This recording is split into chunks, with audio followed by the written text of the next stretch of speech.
महाशिवरात्रि की कथा। महाशिवरात्रि पर सुने भगवान शिव और माता पार्वती के विवाह की संपूर्ण कथा। नमस्कार भाइयों बहनों, जय माँ गायत्री। आप सभी का मेरे YouTube चैनल शुभकर माही अष्टो में स्वागत है। आज महाशिवरात्रि के पर्व पर जरूर सुने भगवान शिव और माता पार्वती की विवाह की कथा। इसे सुनने मात्र से महापुण्य का वरदान मिलता है। भगवान शिव और माता गौरी जीवन के समस्त मनोरथों को पूर्ण करते हैं। आप सभी से विनम्र निवेदन है, अगर आप मेरे चैनल पर पहली बार आए हैं तो प्लीज़ वीडियो को लाइक, चैनल को सब्सक्राइब और वीडियो को ज़्यादा से ज़्यादा शेयर अवश्य करें, ताकि आपके साथ साथ आपके अपने भी इस कथा का लाभ ले सकें। महाशिवरात्रि का महापर्व भगवान शिव और माता पार्वती के विवाह उत्सव के रूप में मनाया जाता है। इस दिन भगवान शिव और माता पार्वती की विधि विधान से पूजा करने पर आपको इच्छित फल की प्राप्ति होती है। ऐसा शास्त्रों में बताया गया है कि महाशिवरात्रि की पूजा पति और पत्नी को साथ में बैठकर ही करनी चाहिए। ऐसा करने से न सिर्फ उनके रिश्ते में मिठास बढ़ती है, बल्कि शिव पार्वती के आशीर्वाद से उनके दाम्पत्य जीवन में सुख समृद्धि में वृद्धि होती है। महाशिवरात्रि का व्रत करने वाले दंपतियों को पूजा में भगवान शिव पार्वती के विवाह से जुड़ी इस कथा को संपूर्ण निष्ठा के साथ अवश्य सुनना चाहिए। ऐसा करने से आपको महापुण्य के साथ व्रत का संपूर्ण फल प्राप्त होता है। ब्रह्मा जी कहते हैं कि हे नारद, पर्वतराज हिमालय ने पत्नी मीना सहित कन्यादान का कार्य आरंभ किया। उस समय वस्त्र आभूषणों से विभूषित महाभागा मीना सोने का कलश लिए पति हिमालय के दाहिने भाग में बैठी। तत्पश्चात पुरोहित सहित हर्ष से भरे हुए शैलराज ने पाद आदि के द्वारा वर का पूजन करके वस्त्र, चंदन और आभूषणों द्वारा उनका वरण किया। इसके बाद हिमाचल ने ब्राह्मणों से कहा, आप लोग तिथि आदि के कीर्तन पूर्वक कन्यादान के संकल्प वाक्य का प्रयोग बोलें। उसके लिए अवसर आ गया है। ये सत्र द्विज श्रेष्ठ काल के ज्ञाता थे, अथा तथास्तु कहकर वे सब बड़ी प्रसन्नता के साथ तिथि आदि का कीर्तन करने लगे। तदंतर सुंदर लीला करने वाले परमेश्वर शंभु के द्वारा मन ही मन प्रेरित हो हिमाचल ने प्रसन्नता पूर्वक हंसकर उनसे कहा, शंभु, आप अपने गोत्र का परिचय दें। प्रवर, कुल, नाम, वेद और शाखा का प्रतिपादन करें। अब अधिक समय ना लगाएं। हिमाचल की यह बात सुनकर भगवान शंकर सुमुख होकर भी विमुख हो गए। असोचनीय होकर भी तत्काल सोचनीय अवस्था में पड़ गए। उस समय श्रेष्ठ देवताओं, मुनियों, गंधर्वों, यक्षों और सिद्धों ने देखा कि भगवान शिव के मुख से कोई उत्तर ही नहीं निकल रहा है। नारद यह देखकर तुम हंसने लगे और महेश्वर का मन ही मन स्मरण करके गिरिराज से कहने लगे। नारद ने कहा कि हे पर्वतराज, तुम मूढ़ता के वशीभूत होकर कुछ भी नहीं जानते। महेश्वर से क्या कहना चाहिए और क्या नहीं कहना चाहिए, इसका तुम्हें पता ही नहीं है। वास्तव में तुम बड़े मूर्ख हो। तुमने इस समय साक्षात हर से उनका गोत्र पूछा है और उसे बताने के लिए उन्हें प्रेरित किया है। तुम्हारी यह बात अत्यंत उपहासजनक है। पर्वतराज, इनके गोत्र, कुल और नाम को तो विष्णु और ब्रह्मा आदि भी नहीं जानते, फिर दूसरों की क्या चर्चा। शैलराज, जिनके एक दिन में करोड़ों ब्रह्माओं का लय होता है, उन्हीं भगवान शंकर को तुमने आज काली के तपोबल से प्रत्यक्ष देखा है। इनका कोई रूप नहीं है, ये प्रकृति से परे निर्गुण परब्रह्म परमात्मा हैं, निराकार निर्विकार मायाधीश हैं। साथ ही अपने भक्तों के प्रति बड़े ही दयालु हैं। भक्तों की इच्छा से ही ये निर्गुण से सगुण हो जाते हैं। निराकार होते हुए भी सुंदर शरीर धारण कर लेते हैं। अनामा होकर भी बहुत से नाम वाले हो जाते हैं। ये गोत्रहीन होकर भी उत्तम गोत्र वाले हैं। कुलहीन होकर भी कुलीन हैं। पार्वती की तपस्या से ही ये आज तुम्हारे जमाता बन गए हैं, इसमें संशय नहीं है। गिरिश्रेष्ठ, इस लीला विहारी परमेश्वर ने चराचर जगत को मोह में डाल रखा है। कोई कितना ही बुद्धिमान क्यों न हो, वह भगवान शिव को अच्छी तरह नहीं जानता। ब्रह्मा जी कहते हैं कि हे मुने, ऐसा कहकर शिव जी की इच्छा से कार्य करने वाले तुच्छ ज्ञानी देवर्षि ने शैलराज को अपनी वाणी से हर्ष प्रदान करते हुए फिर इसका उत्तर दिया। नारद जी बोले, शिवा को जन्म देने वाले तात महाशैल, मेरी बात सुनो और उसे सुनकर अपनी पुत्री शबरी के हाथ में दे दो।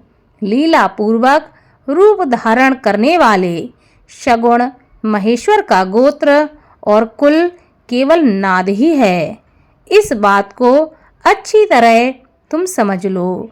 शिव नादमय है और नाद शिवमय है। यह सर्वदा सही बात है। नाद और शिव, इन दोनों में कोई भी अंतर नहीं है। शैलेंद्र सृष्टि के समय सबसे पहले लीला के लिए सगुण रूप धारण करने वाले शिव से नाद ही प्रकट हुआ था, अतः वह सबसे उत्कृष्ट है। हिमालय इसलिए मन ही मन सर्वेश्वर शंकर के द्वारा प्रेरित हो मैंने आज अभी बीड़ा बजाना आरंभ कर दिया था। ब्रह्मा जी कहते हैं कि हे मुने, तुम्हारी यह बात सुनकर गिरिराज हिमालय को संतोष प्राप्त हुआ और उनके मन का सारा विस्मय जाता रहा। तदंतर भगवान श्री विष्णु आदि देवता तथा मुनि सब के सब विस्मय रहित होकर नारद को साधुवाद देने लगे। महेश्वर की गंभीरता जानकर सभी विद्वान आश्चर्यचकित होकर बड़ी प्रसन्नता के साथ परस्पर कहने लगे, अहो, जिनकी आज्ञा से इस विशाल जगत का प्राकट्य हुआ है, जो परम ब्रह्म है, आत्मबोध स्वरूप है, स्वतंत्र लीला करने वाले तथा उत्तम भाव से ही जानने योग्य हैं, उन त्रिलोकनाथ भगवान शंभु का आज हम लोगों ने भली भांति दर्शन किया है। उसके बाद हिमालय ने विधि के द्वारा प्रेरित हो भगवान शिव को अपनी कन्या का दान कर दिया। कन्यादान करते समय वे बोले, परमेश्वर, मैं अपनी यह कन्या आपको देता हूँ, आप इसे अपनी पत्नी बनाने के लिए ग्रहण करें। हे सर्वेश्वर, इस कन्यादान से आप संतुष्ट हो।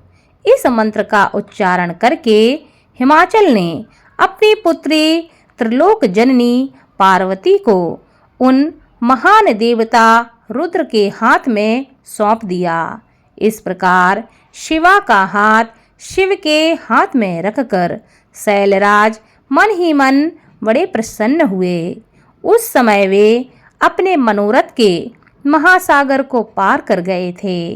परमेश्वर महादेव जी ने प्रसन्न हो वेद मंत्र के उच्चारण पूर्वक गिरजा के कर कमल को शीघ्र अपने हाथों में ले लिया। हे मुने, लोकाचार के पालन की आवश्यकता को दिखाते हुए उन भगवान शंकर ने पृथ्वी का स्पर्श करके कोय दात इत्यादि रूप से काम संबंधी मंत्र का पाठ किया। उस समय वहां सब ओर महान आनंददायक महोत्सव होने लगा। पृथ्वी और अंतरिक्ष में तथा स्वर्ग में भी जय जयकार का शब्द गूंजने लगा। सब लोग अत्यंत हर्ष से भरकर साधुवाद देने और नमस्कार करने लगे। गंधर्वगण प्रेम पूर्वक गाना गाने लगे और अप्सराएं नृत्य करने लगीं। हिमाचल के नगर के लोग भी अपने मन में परम आनंद का अनुभव करने लगे। उस समय महान उत्सव के साथ परम मंडल मनाया जाने लगा।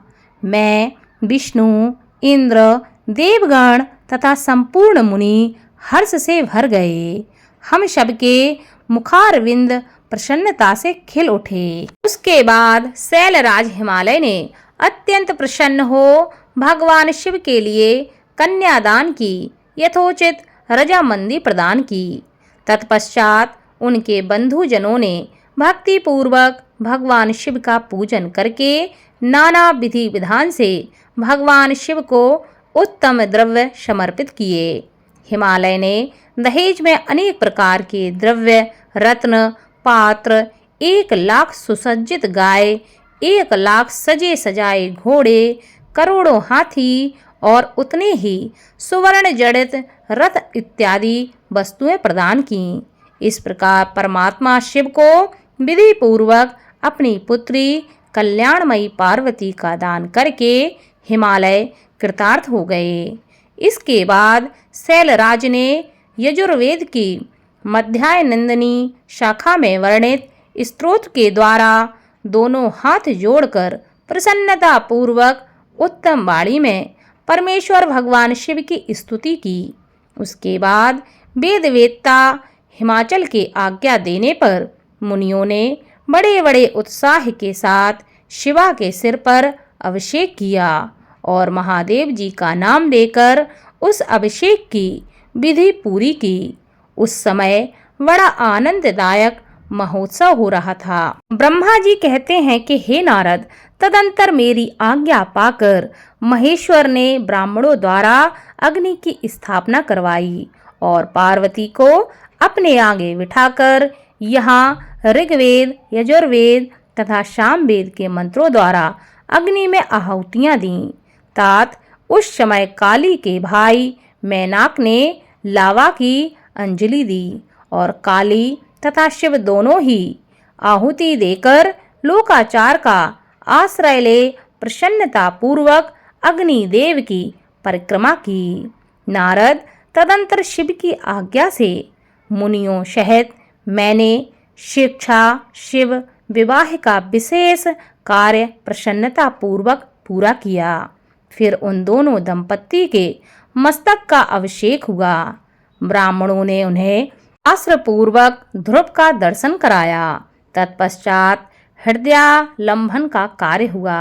फिर बड़े उत्साह के साथ सस्त्व वाचन किया गया। इसके पश्चात ब्राह्मणों की आज्ञा से शिव ने शिवा के सिर पर सिंदूर का दान किया। उस समय गिरिराज नंदिनी उमा की शोभा अद्भुत और अवर्णनीय हो गई। फिर ब्राह्मणों के आदेश से वे शिव दंपत्ति एक आसन पर विराजमान हो भक्तों के चित्त को आनंद देने वाली उत्तम शोभा पाने लगे। हे मुने, तदंतर अद्भुत लीला करने वाले उन 9 दंपत्ति ने मेरी आज्ञा पाकर अपने स्थान पर संसव प्राशन किया। इस प्रकार विधि पूर्वक उस वैवाहिक यज्ञ के पूर्ण हो जाने पर भगवान शिव ने मुझ लोकत्रष्टा ब्रह्मा को पूर्ण पात्र दान किया। फिर शंभु ने आचार्य को गोदान किया। मंगलदायक जो बड़े बड़े दान बताए गए हैं वे भी सहर्ष संपन्न किए गए। तत्पश्चात उन्होंने बहुत से ब्राह्मणों को पृथक पृथक 100 सुवर्ण मुद्राएं दीं, करोड़ों रत्न दान किए और अनेकों प्रकार के द्रव्य बांटे। उस समय सब देवता तथा दूसरे दूसरे चराचर जीव मन में बड़े प्रसन्न हुए और जोर जोर से जय जयकार की ध्वनि होने लगी। सब ओर मांगलिक शब्द और गीत होने लगे। वादों की मनोहर ध्वनि सबको आनंद को देने वाली थी। इसके बाद श्री हरि विष्णु, मैं, देवता, ऋषि तथा अन्य सब लोग गिरिराज से आज्ञा ले बड़ी प्रसन्नता के साथ शीघ्र ही अपने अपने डेरे में लौट गए। उस समय हिमालय नगर की स्त्रियां आनंद मग्न होकर भगवान शिव और पार्वती को लेकर ओहवर में गईं। वहां उन सब ने आदर पूर्वक वर वधू से लोकाचार का संपादन कराया। उस समय सब और परम आनंददायक महान उत्सव छा रहा था। तदंतर वे स्त्रियां उन लोक कल्याणकारी दंपत्ति को साथ ले परम दिव्य आश भवन में ले गईं और वहां भी प्रसन्नता पूर्वक लोकाचार का संपादन किया। इसके बाद गिरिराज के नगर की स्त्रियों ने समीप आकर मंगल कृत्य करके उन नव दंपत्ति को केली गृह में पहुंचाया और जय ध्वनि करती हुई उनके गठबंधन की गांठ खोलने आदि का कार्य संपन्न किया। उस समय उन नूतन दंपत्ति को देखने के लिए 16 दिव्य नारियां बड़े आदर के साथ शीघ्रता पूर्वक वहां आईं। उनके नाम इस प्रकार हैं: सरस्वती, लक्ष्मी, सावित्री, गंगा, अदिति, सची, लोपामुद्रा, अरुंधति, अहिल्या, तुलसी, स्वाहा, रोहिणी, पृथ्वी, शतरूपा, संज्ञा तथा रति। ये देवांगनाएं तथा मनोहारिणी देवकन्या, नागकन्या और मुनि कन्याएं भी वहां आ पहुंचीं। वहां जितनी स्त्रियां उपस्थित थीं, उन सब की गणना करने में कौन समर्थ है। उनके दिए हुए रत्नमय सिंहासन पर भगवान शिव को प्रसन्नता पूर्वक बैठाया गया। उस समय उन्होंने शिव से नाना प्रकार की विनोदपूर्ण बातें कहीं। तदंतर प्रसन्नचित हुए महेश्वर ने अपनी पत्नी के साथ मित्रांतर भोजन और आचमन करके कपूर डाला हुआ पान खाया। इसी अवसर पर अनुकूल समय जान प्रसन्न हुई रति ने दीप वत्सल भगवान शंकर से कहा कि हे प्रभु, पार्वती का पाणी ग्रहण करके आपने अत्यंत ही दुर्लभ सौभाग्य प्राप्त किया है। बताइए, मेरे प्राणनाथ को जो सर्वथा स्वार्थ रहित थे, आपने उन्हें क्यों भस्म कर डाला। अब यहाँ मेरे पति को जीवित कीजिए और अपने अंतःकरण में काम संबंधी व्यापार को जगाइए। आपको और मुझको जो समान रूप से वियोग जनित संताप प्राप्त हुआ है, उसे दूर कीजिए। हे महेश्वर, आपके इस विवाह उत्सव में सब लोग सुखी हुए हैं, केवल मैं ही अपने पति के बिना यहाँ दुख में डूबी हुई हूँ। हे देवादिदेव, हे महादेव, प्रसन्न होइए और मुझे सनाथ कीजिए। दीनबंधु परम प्रभु, अपनी कही हुई बात को सत्य कीजिए। चराचर प्राणियों सहित तीनों लोकों में आपके सिवा दूसरा कौन है जो मेरे दुख का नाश कर सके। कोई ऐसा नहीं है, इसको आप ही साकार कर सकते हैं। ऐसा जानकर आप मुझ पर दया करें। दीनों पर दया करने वाले हे नाथ, सबको आनंद प्रदान करने वाले और सबको सुख देने वाले, अपने इस विवाह उत्सव में मुझे भी और उत्सव संपन्न बनाइए। मेरे प्राणनाथ के जीवित होने पर ही अपनी प्रिया पार्वती के साथ आपका सुंदर विवाह परिपूर्ण होगा, इसमें संशय नहीं है। हे सर्वेश्वर, आप सब कुछ करने में समर्थ हैं, क्योंकि आप ही परमेश्वर हैं। यह अधिक कहने से क्या लाभ। हे सर्वेश्वर, आप शीघ्र मेरे पति को जीवित कर दीजिए।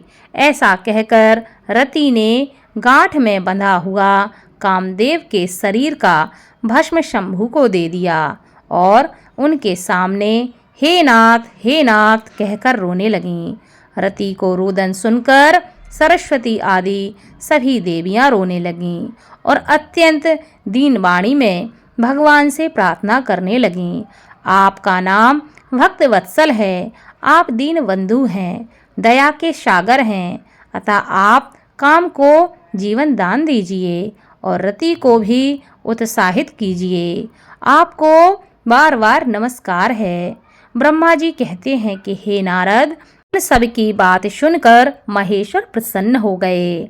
उन करुणासागर प्रभु ने तत्काल ही रति पर कृपा की। भगवान शूलपाणी की अमृतमयी दृष्टि पड़ते ही पहले जैसे रूप वेश से युक्त अद्भुत मूर्तिधारी सुंदर कामदेव उस भस्म से प्रकट हो गया।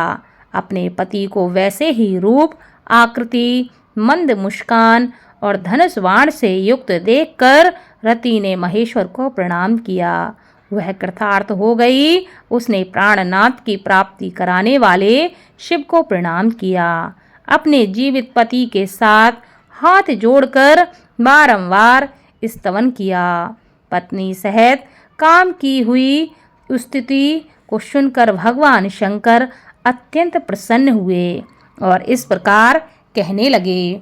भगवान शंकर ने कहा, मनोभाव पत्नी सहित तुमने जो स्तुति की है उससे मैं बहुत ही प्रसन्न हूँ। स्वयं प्रकट होने वाले काम तुम वर मांगो, मैं तुम्हें मनोवांछित वर दूंगा। शंभु का यह वचन सुनकर कामदेव महान आनंद में मग्न हो गए। कामदेव ने कहा, हे देवादिदेव, हे महादेव, हे करुणा के सागर प्रभु, यदि आप मुझ पर प्रसन्न हैं तो मेरे आनंददायक होइए। हे प्रभु, पूर्व काल में मैंने जो अपराध किया था उसे आप क्षमा कीजिए। स्वजनों के प्रति परम प्रेम और अपने चरणों की भक्ति मुझे प्रदान कीजिए। कामदेव का यह वचन सुनकर परमेश्वर शिव प्रसन्न हो गए। बोले, ठीक है। इसके बाद उन करुणानिधि ने हंसकर कहा कि हे महात्मे, हे कामदेव, मैं तुम पर प्रसन्न हूँ। तुम अपने मन से भय को निकाल दो। भगवान विष्णु के पास जाओ और इस घर से बाहर ही रहो। तदंतर काम शिव जी को प्रणाम करके बाहर आ गया। विष्णु आदि देवताओं ने उसे आशीर्वाद दिया। इसके बाद भगवान शंकर ने उस वाम भवन में पार्वती को वाएं बिठाकर मिष्ठान भोजन कराया और पार्वती जी ने भी प्रसन्नतापूर्वक उनका मुँह मीठा किया। तदंतर वहाँ लोकाचार का पालन करते हुए आवश्यक कृत्य करने मैना और हिमालय की आज्ञा ले भगवान शिव जनवासे में चले गए। हे मुने, उस समय महान उत्सव हुआ और वेद मंत्रों की ध्वनि होने लगी। चारों तरफ बाजे बजने लगे।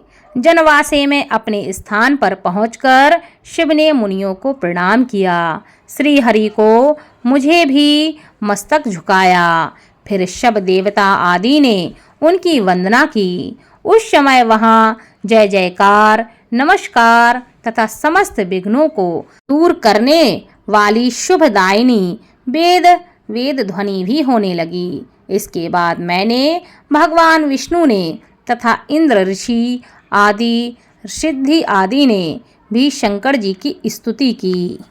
बोलो भगवान शिव और माता पार्वती की जय।